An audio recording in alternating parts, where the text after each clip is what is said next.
Hi, today I have a message called Help in a Very Deep Way. So beginning with the most important thing about those you call other is the benefit they offer to all. When I'm stuck on looking at someone's surface, I am not getting past that to the benefit they offer to all. Everybody has that benefit within them, because I do. So whatever's true about you has to be true about me. Whatever's true about me has to be true about you beyond the surface. And we're here to be beneficial to each other. And our egos can't explain or direct how that's going to play out. What's deeper than that, what's joined in us, will tell us, and it will tell us in ways we can understand. We still think we need language. We still think we need activity. We still think we need symbols. Everything we made to deny what we actually are together. What we are together can use all of those symbols and can direct all of us together. So whenever I'm distracted about this or that little thing on your surface and ego's analysis of it, I'm going to feel it. I will feel it. And when I'm in touch with the benefit within you that really is you, when I'm in touch with you as you, I'm also going to be aware of it. And I'm going to draw that distinction right now. There's a difference between what I'm calling feeling, which would be that being jerked back and forth between the positive and negative, or the up and down of feeling, of emotion, which would, in this case, I'm using the words feeling and emotion to refer to ego's whole scale of what it would offer us, the up and the down. And then I'm using, what word did I use? Awareness, to represent the actual state of being that has never gone away, that all of us share forever. That would be love. That would be joy. Now, ego's used to thinking of joy as like joy about something going someone's way. But this is just eternal joy. It's not about any specific symbol. It's not about anything that would separate anyone from anyone else. It's just here and is always here. So in the midst of bleak despair, what is underneath it? Joy. Because despair is the sticker I've slapped upon it. And it's kind of what I condemned myself to, deciding to attempt to exist as a separate one, and then I would have this scale of feeling within that, and there would be an up and a down to it. The funny thing about it is the false joy of the ego that's temporary. I'm happy about this specific thing. Maybe one is happy about the way they look or something, and that brings them joy. But that could change because we're within time and space, and the conditions seem to change. This joy, that what we can become aware of, that everyone has this right now, it cannot go away. There's absolutely nothing we can do about it. And it's the power source that ego draws upon. So if you go far enough within, it's kind of like we see this straw, like, wow, all the pyrotechnics, all the difference, all the ups and downs and backs and forths ego presents to me. I see this little straw, and it's stuck into the power source of joy, eternal joy, plentiful joy. It's joy without end. Ego can't run without a power source. So if you kind of take a look at ego and follow the cord to its power source, it's what all of us are. It's what connects all of us. It's what we can't do a single thing about. It's just going to be here. Okay. There's great benefit in seeing all as entirely free of the illusion of the past. So there's always going to be the temptation to bring our past impression of somebody with us. Of course, right? We do that so naturally, we don't even notice until we feel the pain of it. And then we see, oh, I've brought a past interpretation of somebody with me, or something, or myself. I bring all these past interpretations with me. Then we feel the pain of it, and then we know we've done it. But one of the opportunities we have when we feel the pain or discomfort of understanding that we brought a past impression with us, and we're limiting our perception, therefore, with all these past perceptions that the ego tells us are safety and stability. Keep things the same, and you know who you are. You know things about others. You know who they are. You know what they're likely to do. So all of that can break down. And it can feel really intense as we're allowing it to break down, because we didn't realize how intense our attachment was to kind of remaking the people we think we know. Really, they're the beings. And as people, it's kind of like we don't know, in the sense of deep knowing, the first thing about them. Like, as people, they're not even knowable. As people, they're like a set of circumstances and characteristics that we decide, we kind of set them in something. We decide, you're this type, you're this thing, you're likely to do this. I either like or dislike you on that basis. And then we carry them with us in that sameness, trying to keep our universe predictable and knowable and stable and safe. And we've made all these distortions in thought, and then we attempt to keep carrying the thought distortions with us. I'm noticing all over the place how I do this. I'm definitely still carrying my thought distortions with me. I live in a world that seems to have war. Do you? If you don't, talk to me. That'd be great. Not really, because underneath the surface of what we call war is peace. Just like that joy that unites us all. What we are is peace. The power source for this whole illusion is the peace we are. That's the crazy thing about it. And that's why we can start to laugh about anything at all, because how crazy is that?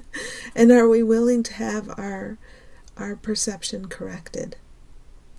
So whenever I think of somebody, whenever I'm interacting with somebody, I have the opportunity to learn and unlearn, and to be willing to see them as entirely without a past, entirely without my positive or negative judgment, entirely without my anticipation of what I think they're going to do. And whoa, is this a huge opportunity? And I've talked about it before, but it just deepens. And that's just the opportunity we have today. We can see everyone as entirely without the illusion of the past. If you think of someone who gets talked about a lot, a public figure, and you can see, and their image is all about the illusion of the past. If you think, my gosh, I could see you as only the benefit you are, without attaching anything to you that I think I can get from you, or anything to you that I think is like a minus in your column. And without attaching any of that to you, I could just see you as the benefit you are. I can see you without the illusion of the past. Then I can see and experience myself that way. Oh my gosh. Why not? Why not now? Because we still have a lot of defenses in us built up as to why not now. And that's okay, because we get to face those today. Okay, where you are experiencing the density as real, you can see where you are attached to experiencing the density as real. So, where do I want to go with that? And whenever anything feels intense for us, and a lot of things have felt intense for me lately, the tiniest things can feel so intense. I wouldn't say they're bad. They don't feel bad, but they feel intense and overwhelming. Like in that moment, I can't reach any clarity of thought. I seem to be overwhelmed by something unnameable, probably ego, right?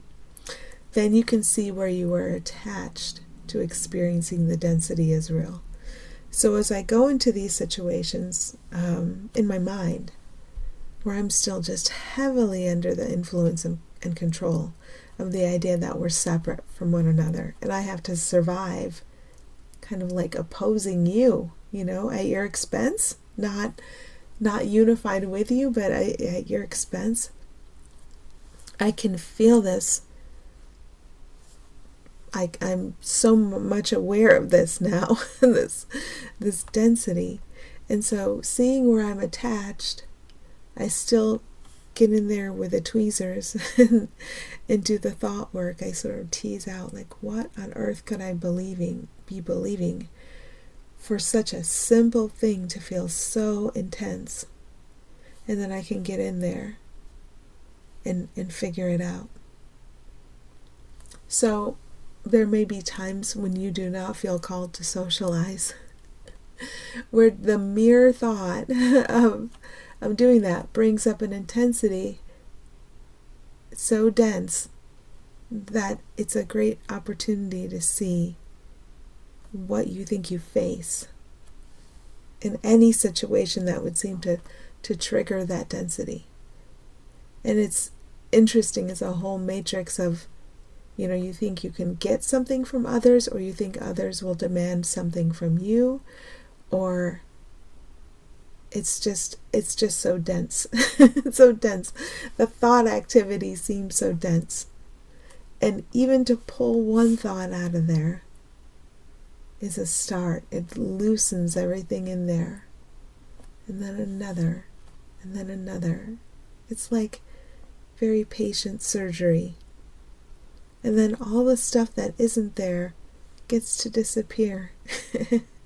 And you get to approach any situation really clean, willing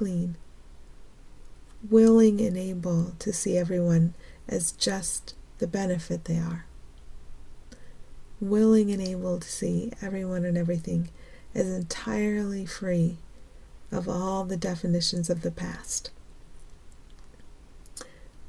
I don't recommend that any of us try to rip away our sense of safety that comes from believing thoughts of separation. If we're still dedicated to believing the people we call other are a certain way, and that they mean us harm, and that they, they're going to try to take from us, or it's like we need some kind of defense up, right? To have some kind of peace over here. I don't recommend that we try to rip those defenses away, but rather that we observe them in action whenever they come up. And we just take a moment to find them and set them down and turn toward something that speaks of deep sanity to us. This is still conceptual for me. I still work in concepts. That's where I feel guided right now. So when I found something that I'm attached to, rather than deciding, well, I'm not going to behave in this way anymore, I'm going to force my behavior in a direction that would reflect that I'm defenseless. Absolutely not. I do not. I'm learning more and more not to force my behavior in a direction just because I've decided an ideal of defenselessness is a great thing to demonstrate to myself and everyone I would call else. Absolutely not. I can see I have tons of defenses in place, and I can see that they do drop away naturally as I just keep questioning and questioning and questioning the thoughts, and then I reorient towards something that feels deeply sane. And to me it would be, I am not a body, I am free, I am still as God created me. And if you don't like to say God, you could say, I'm still as I really am and always was.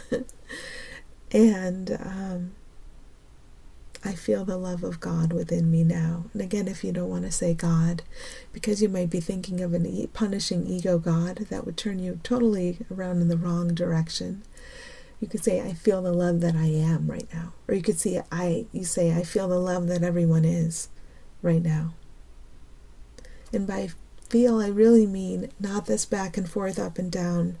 We've trapped ourselves within, not that. I mean to be aware of what we are together. I think I mean awareness more than feeling. I mean, I'm using words arbitrarily. If you've read Alice in Wonderland, is it Through the Looking Glass? I don't know. Humpty Dumpty has this great thing about words mean exactly what he intends that they mean. And it is hilarious. Okay. Where one aspect of the story feels restrictive, ego offers an expectation that another aspect of the story shift in order to grant you freedom perceived. Yes, I can see where this is really active in my life right now, and that's okay. However things seem to be in our lives, however we're currently perceiving them, it's okay. And we don't have to force our own behavior in a direction we call ideal, or away from a direction we call less than ideal. And we don't have to attempt to force anyone else's behavior in any direction. Without these working hard, orientations, without this focus on trying to force behavior, being your own slave driver or trying to force someone else. Without that, we're just here. And when we're just here, we're here together. Now, ego might start screaming about how this or that has to be this way and can't be this way, and how this or that has to happen and the other thing absolutely cannot happen. We can find our rigidities. We can find our rigidities in there if the ego starts screaming. And when we find our rigidities, we can start to dissect them. We can pull one out and look at it and set it down and reorient and just rest and see what comes of that resting. And in my experience, gradually we begin to depend more and more in more perceived areas of our lives on what comes from that looking within and resting, and less on the screaming slave driver within us that uses guilt. It uses guilt, and it uses or else. So to find it within ourselves today is to have an opportunity to question it. And if we're satisfied, why am I looking at that? In any way, with a sense of separation that says, I'm okay over here, I have what I want, but they're not okay over there, and they're unfortunate. Any place we're deriving a sense of satisfaction from that, we can start to feel how the satisfaction is very thin, very brittle, and as we look at it, we eventually recognize it as defensiveness and fear. So if I can encase this separate self in the idea that I am something others are not, or that I have something others do not have, I can derive this temporary sense of safety within that border because of that perceived difference. It's actually very shaky. It's not the stability we share. Anything truly stable or safe, we share with one another. And the irony is, in order to, I feel like we have a series of births, and there's intensity in the birth process, and then you've given birth, and there's a resting period, and then maybe the metaphor of successive births, there's this intensity and this rest, and this intensity and this rest.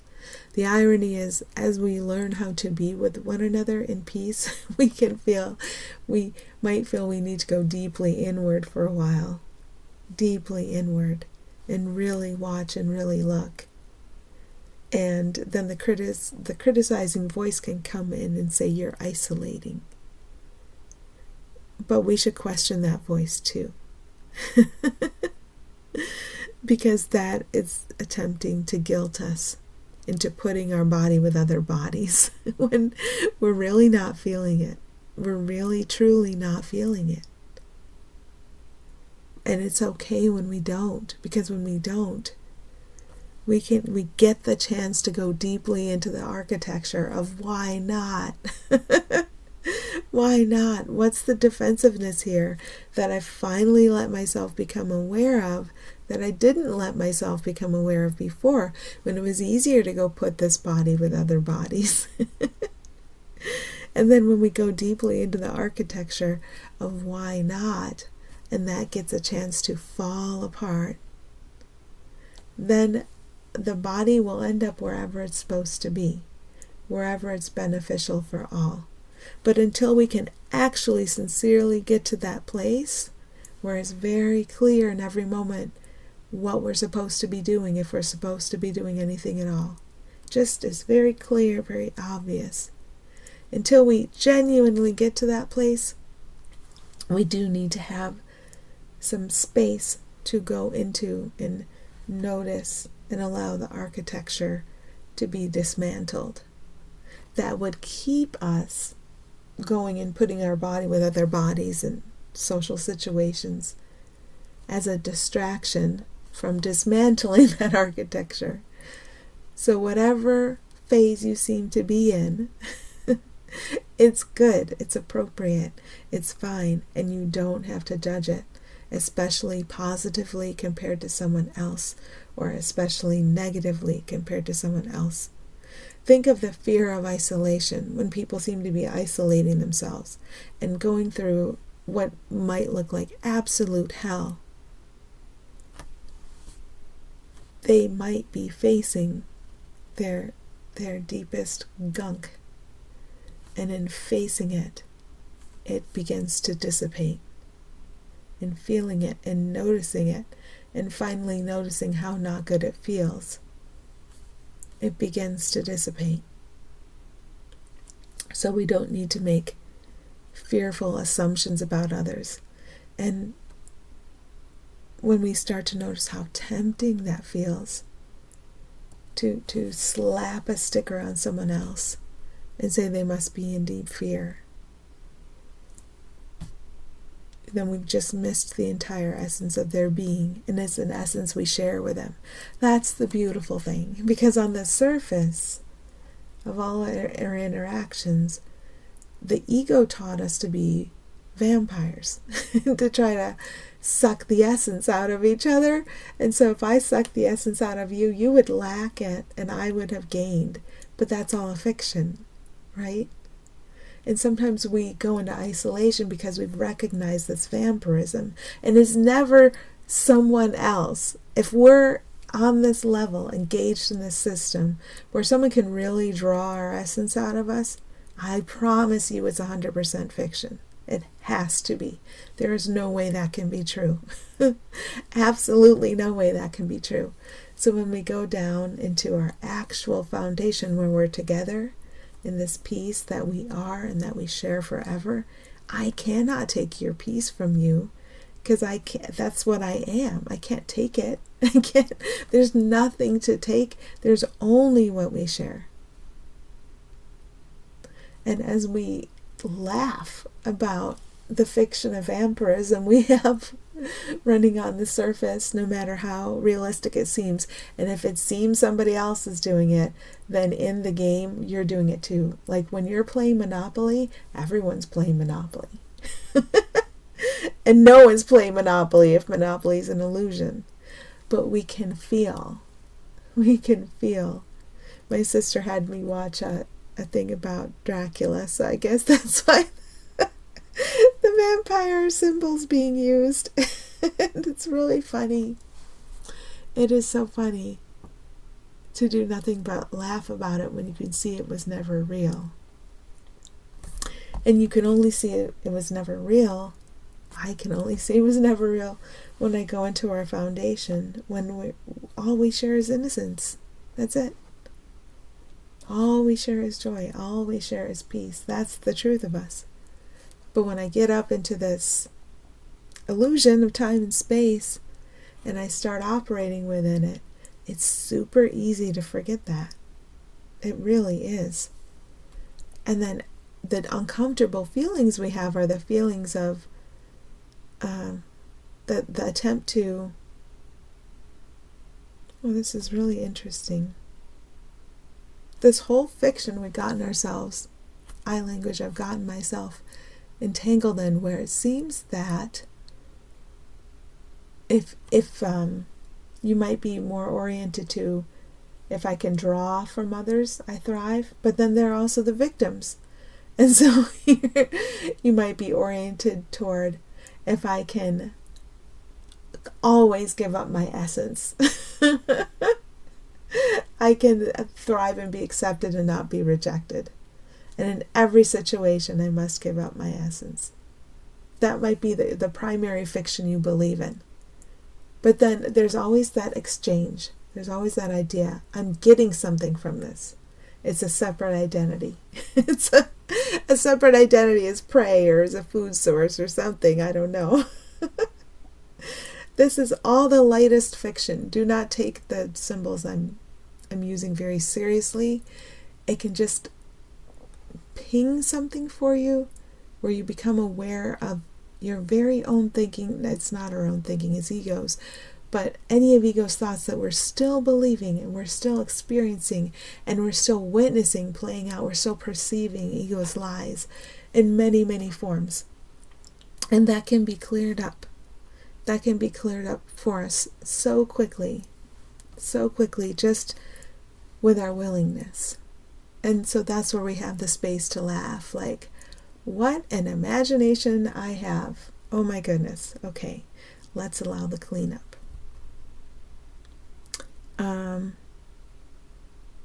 I don't know how, I'm just looking back at the statement. I don't know how I just explained that, but I'm just going to leave it alone. All right, those who help you in a very deep way tug upon your most cherished beliefs. And we all know this, where we seem to find our deepest challenges is where we're connected very deep to, it's coming up again, to a belief in this surface of vampirism, where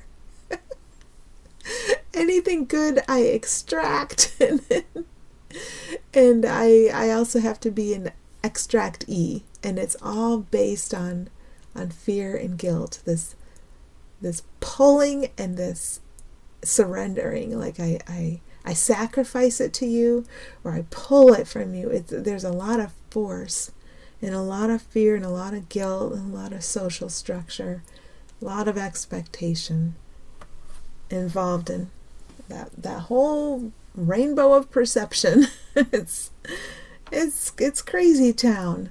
It really is. And to see it helps me to keep my hands off it. And if I ever say that one over there is totally immersed in crazy town, and I'm not, I just put myself in crazy town. Just did it. Because the true self of that one is right here with me at our foundation, in peace, in joy, in awareness, in love. That's where their true self is. Their true self isn't visible. It just is.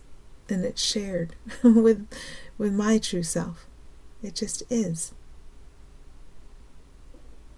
And it's here. A belief came up. I saw another expressing it, and I felt a sense of caution that the shared self is itself like a border and a boundary. And beyond that is the actual freedom. So the direction I have right now is that doesn't matter. You find out by orienting toward what you actually are, with everyone in innocence. And if there's anything more to be found at that point, that's where you know, that's where you see. The ego is going to be screaming because and that's not you, as you pay attention, oh my gosh, this is long. Sorry, everybody. And hello if you made it this far. There's a judgment. As we orient toward our actual self together, that's when we find out if there's any more to be seen or known. And of course the ego's going to be screaming not to go there, don't go there, because when you go there, when you go to where all of us are the same in joy, there you don't even hear ego. It's just not here. And the more we get used to this place and recognize it as sanity, so we prefer it, and the more we rest here, well, ego isn't here. We're not looking to the inner slave driver for direction or organization or keeping everything safe or keeping everything stable. We're just resting in actual security of our sameness and actual stability. We're just resting here, and resting is really simple. It's not complex. So those who are helping us in the deepest way, they tug upon those beliefs that keep us tethered. Up here in the surface of vampirism, when we would tug and pull and resist one another. And remember, the vampirism is a fiction. I'm saying it so much today. I have to remind myself, it's not real. We learn to go down into our foundation where we are real as one together. We're not trapped here. You could ascend us instead of go down into the foundation. Ascend us up where we're all together and we're all real and we're all the same.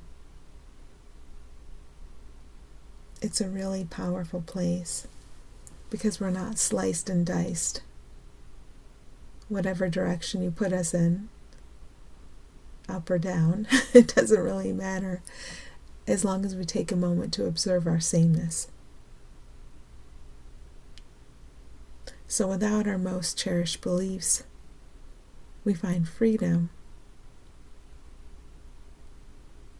And so everyone's helping us get there. But there are places where we realize our actions have come from the deepest and most habitual guilt, where we're going to have to say no to those actions for a while. And they might come back, they might not come back, we don't know. But we do get to a point where it would become very hard to force a habitual action that originally came from guilt. It seems to require more effort than it's ever taken. And there's just a limit to how much you can force yourself. So as we keep returning to this rest that we share, if there's something to do, we will know about it. It will be made clear and obvious to us. And of course, we prefer this method of instruction far more than the screaming, the inner screaming and shouting of ego. And the tendency to follow that did not come from my mom and dad. It came from my already twisted mind. How do I do this without doing babies dirty? How do I say this? I'm almost done here because I feel like I've been talking too long. When babies come in Okay, I'm not here to judge them.